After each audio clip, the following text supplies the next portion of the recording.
throughout history, we find numerous examples when our glorious teachers chose love instead of anger. And you know, they got this old saying, don't cut your nose to spoil your own face. And how do you do that? By being angry, right? By being angry and being extra reactive. And I'll tell you, in the Hindu scriptures, there are some other stories in which we are advised about what happens when people get angry, what happens when we get too angry and we cannot focus and we cannot concentrate on what is good for us. In the Ramayana, hundreds and hundreds and hundreds of years ago, there was this Suparnaka, this lady. She saw this beautiful, handsome man named Rama, and she fell in love with him. And she was angry and beside herself when she discovered that Ram was married to Sita. And she thought, for me to get Ram, I have to attack Sita. I have to get rid of his wife. I have to attack her. And so she went on this mission to get to Sita. And so she disguised herself as the most beautiful female in the world. And she approached the camp. She approached the place where Sita was.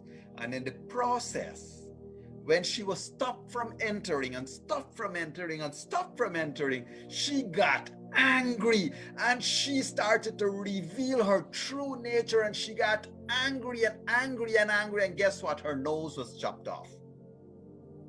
The bottom line is we are hurting ourselves, brothers and sisters. And this is what the whole point of cutting off our own nose is. This is the whole point of us discussing this thing of anger. We all here. We try to control ourselves as well. And this is why we're having such an open discussion with everyone, that we all together have to try. But there is one thing that we must know, that we can call on someone. If there comes times in our lives that we feel we're getting out of control, don't hit out at someone.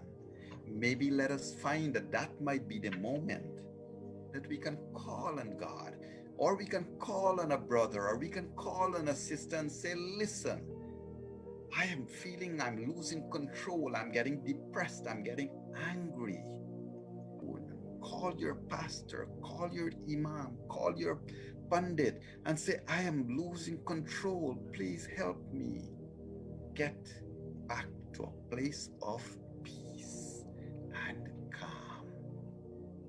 This is why persons become religious leaders, not only to preach, not only to have big crowds, not only to sing nicely, not only to talk sweetly, but to also help to lift the burdens of anger and pain and depression off the shoulders of brothers and sisters. It is not easy. Listen, none of the scriptures say do not be angry or say that it is a sin to be angry. You know what the scriptures say? Control yourself. Control yourself. You see, brothers and sisters, being angry, having a smile, winking, blinking, thinking, talking, walking, walking suddenly, and you come home from work and you decide, I'm going to take my shoes off and I'm going to walk a little bit, and as soon as you land that first barefoot down, you step on a little piece of brick. What happens? You get irritated instantly. But the key question that we have is, what do we do with the irritation? What do we do with the anger? What do we do with the emotions? So you see, sometimes we can say, good, I got angry. That's okay. We all do. But what do we do with the anger? What do we do with lack of patience, impatience? What do we do when we're angry? Brothers and sisters, and our children looks at us in the eyes. What do we do when we're angry? And you know, here is an experiment I read. I can't remember which one of the philosophers or psychiatrists wrote this. Didi, you would probably remember. Brothers and sisters, they say when you're angry, when you are really angry, look into the mirror. See if you can watch yourself in the eyes. And if you can't watch yourself, if you can't look yourself in the eyes, your anger isn't justified. Because brothers and sisters, many times when we get angry, we want to hit that glass and break it instead of looking into it, right? We want to smash something. They say, why do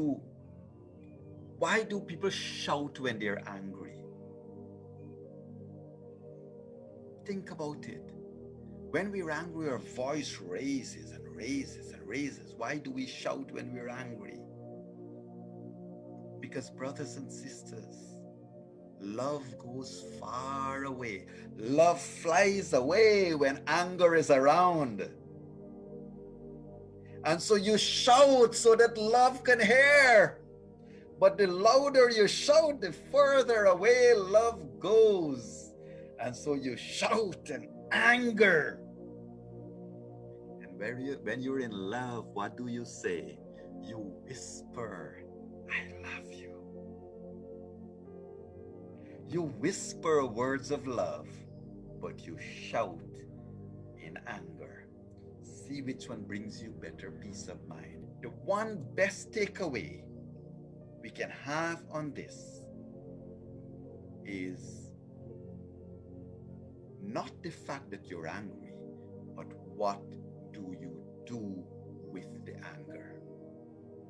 How do you deflate that anger? What do you do to dispel it?